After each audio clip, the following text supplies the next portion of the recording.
What's up, everybody? Welcome in on this Thursday edition of the podcast. Not live, obviously, because we just wrapped SEC Media Days. Obviously, still in my hotel. The second I put this up, we're going to get packed up and get ready to wake up early in the morning and head back to Mississippi. We're still doing a radio show tomorrow, so we're going to fly back, do a radio show tomorrow. Really appreciate you guys being here, as always. As promised, my conversation with Ole Miss quarterback Trinidad Chambliss coming your way here in just 1 second.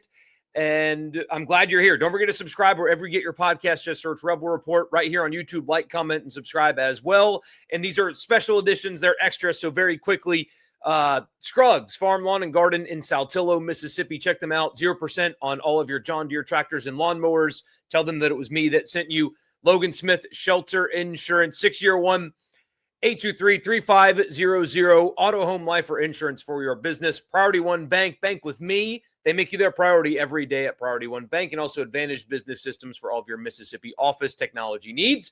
No more delay. Here is my conversation, and the end of this conversation will also end the podcast with Ole Miss quarterback Trinidad Chambliss. Here that is for you right now. Trinidad Chambliss, quarterback at Ole Miss, and they showed me the inside of your jacket.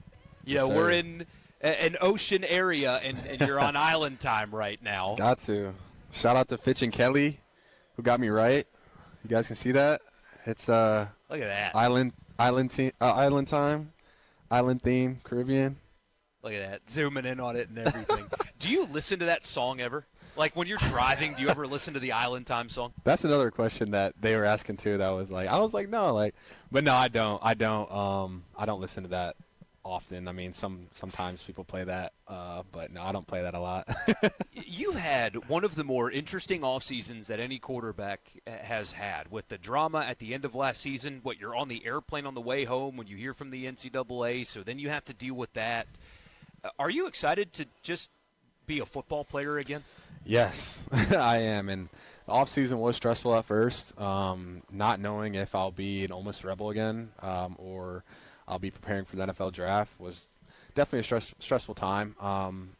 It was just doubt. I didn't know where I was going to be, and it was stressful for my family. But I'm happy that I'm back in the red and blue playing for Ole Miss again. And now after that was finalized, I was focused on spring ball, and now we transitioned into summer ball, and soon fall camp, and then the season's here, right? So I'm just super excited to put those jerseys on again and play ball with my guys. You could have gone in the transfer portal, and let's be honest, you could have gotten paid a lot of money to go play quarterback for basically any team in college football.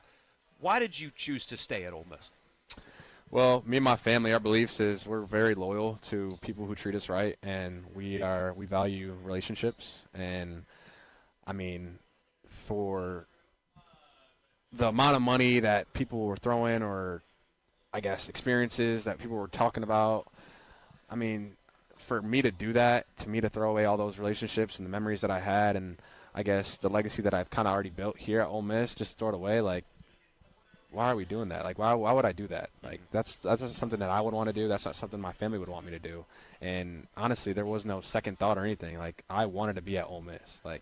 And the people in Oxford have been great to me and my family, even before I was kind of a big name in Oxford and for the Ole Miss fan base. Like, my visit was great. My interactions with people throughout the summer leading up to the season last year were great, and I wasn't even the guy. And I love Oxford. I truly do.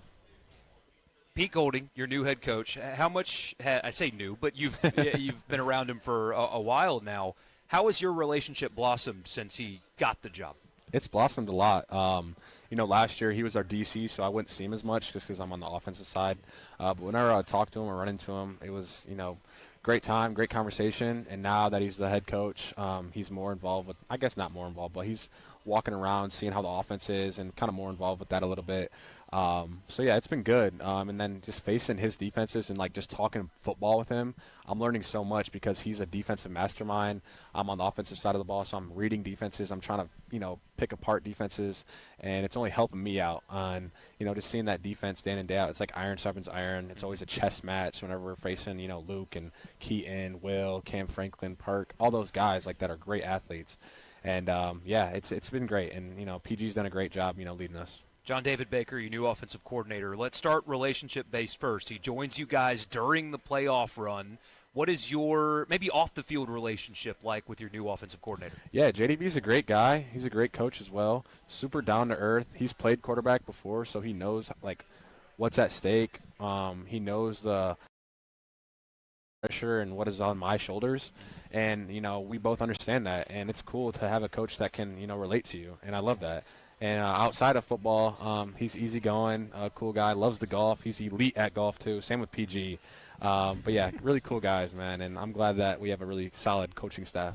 And there's been a lot of talk here this week about the new offense, quote unquote. Mm-hmm. How new is the new offense to you? Yeah, it's not as new as what people think.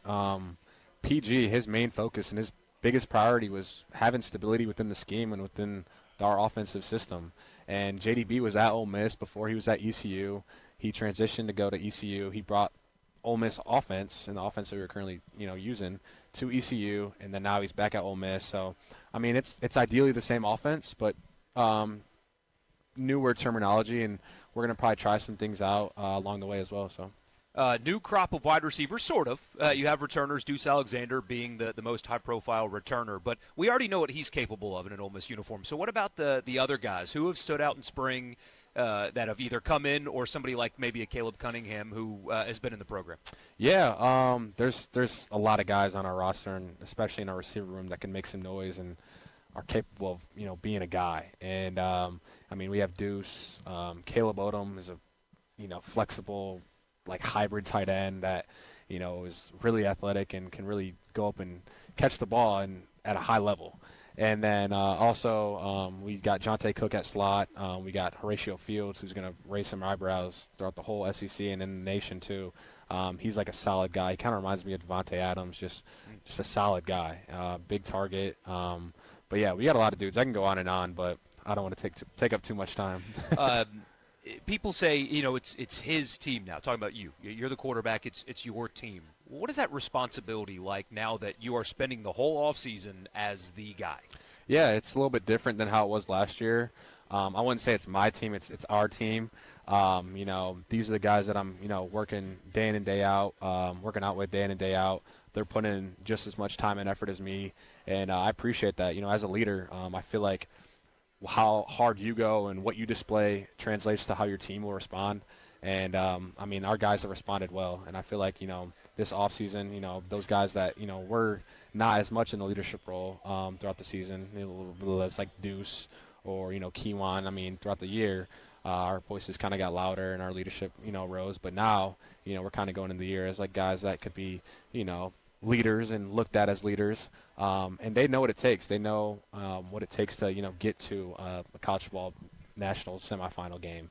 They know how it takes to make a deep run in the playoffs and beat Georgia, stuff like that. And we know that we have a team capable of doing that, but we just have to start with the fundamentals and basis of like day one. Like it starts now in summer ball, it starts now in fall camp, and then eventually when we play week 1 versus Louisville, we'll see where the chips may fall. And you yourself, there's so much attention that is being put on you. With, a Heisman campaign that the school is putting out there for you. You're showing up number 1 on all these quarterback rankings and things like that. The team itself has a ton of pressure on it. How do you guys manage that? What do you do personally, and then what do you do with the team to help, keep everybody in perspective with all that pressure on you? Yeah, me personally, I try not to look at all those rankings and stuff, because at the end of the day, that they have no influence, and I guess it won't show you, the real until it's finally done, You see all these draft projections and stuff, and, expectations from our team and who could be an impact player or who won't, stuff like that. And our team, we don't pay attention to any of that noise. Last year was our biggest test. There was a lot of outside noise, and our team was so focused. We ended up beating Tulane, beating Georgia, and we were damn close to beating Miami to make a national championship appearance. So our team's focused. That's the Ole Miss standard, is to win national championships or to compete for national championships. And but yeah, we don't focus about anything that's outside of the football facility, because that has no control of how our team's success looks. Quarterback's a big job, has a lot of demands, so you're busy all the time. When you want to disconnect from football, what do you do? I like to, hang out, with my family and friends. I like to cook a lot. Okay. I don't know if it's the best like meals and dishes in the world, but like I enjoy cooking and like making like unique like I guess combos and stuff. And Tell what's recently. What have you done? I mean, see, I don't know. Like I just got a grill recently, so I've been grilling like steaks, chicken breasts, stuff like that, corn on the cob. I like making asparagus, potatoes, and I like fun, healthy like dessert recipes. One of my best friends, Jack Sherholtz, and we always like send each other like healthy desserts through TikTok and stuff, and we talk about how we're gonna make this like a sweet potato brownie, like stuff like that. Like I like making like fun, unique stuff like that. That might not, I guess, be a McDonald's brownie or anything like that, but might be on like the healthier side, Yeah, So, it keeps you ready to play, but yeah, it tastes good too, Has anybody from the Trinidad and Tobago tourism department contacted you yet? No, but I have ran into a lot of people from Trinidad. I ran into this guy. He works at Nichols State at the Manning Passing Academy. He was there, and he was like, Trinidad Chambliss. I was like, yes, sir. He was like, I'm from Trinidad, and he was super pumped to like meet me and like tell me he's from Trinidad and like tell me about the island and like the country. And he was saying that some people are tuned in to Ole Miss football and watching, a school in Mississippi playing against SEC teams day in and day out, which is so cool because it's like now like Ole Miss is like, I guess, worldwide, right? Yeah. Like it's really cool to see. And You got to go visit sometime. I know I've been telling like all my life I was like I want to go visit Trinidad and Tobago and see what the islands. I heard it's beautiful. I heard it's a beautiful like country. Well, thank you so much for your time.